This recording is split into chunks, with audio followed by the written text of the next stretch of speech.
This morning, businesses are racing against the clock to sway Washington from President Trump's tariff proposals. This as smaller local businesses just try to stay afloat. And the Trump administration says they are holding off on imposing most of the proposed tariffs until June 1st. But one local electric company says the looming steel and aluminum tariffs are impacting his business. News 13's Sarah Yingling spoke with the owner, asking how they're trying to avoid passing that extra cost on to you.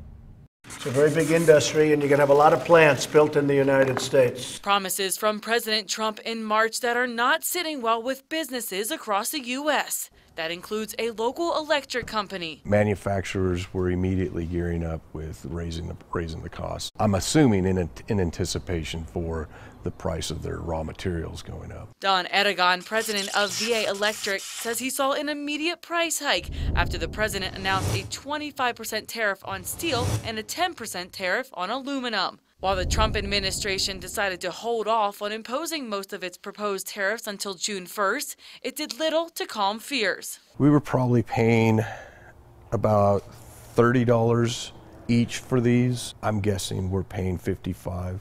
That's a big price hike on equipment, like steel conduit, that Edegon uses on many of his projects. Most of the systems that we install in conduit, in steel conduit. We have steel boxes. Edegon is now preparing to see a rise in the cost of aluminum wire, something that he says will impact overall construction costs. We sign contracts with a set budget in place. So to absorb those costs and make sure the customer is not affected, Edegon says they've had to look at a number of ways to become more efficient. So we put the bend on it and a little plastic bushing on there, so as soon as we get out to the job site, or we may put a box on it in here, and then as soon as we get out, putting a few screws in. Which in turn cuts the cost of labor. Edegon says he's also been forced to negotiate pricing and make bulk purchases as much as possible. During these current contracts that we have and the future contracts that we have, you know, we have to look at it and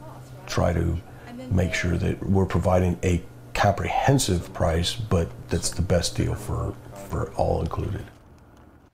Edegon says they're currently working on 3 public works projects. He doesn't think the 2 projects with APS will be affected, but thinks a federal project they're working on could be impacted by these looming tariffs. Back to you. All right, thanks, Sarah. More than 120 companies and business groups are scheduled to testify at this week's hearing. That's now underway. Officials decided to extend the initial one-day hearing to 3 days to accommodate those who wanted to testify.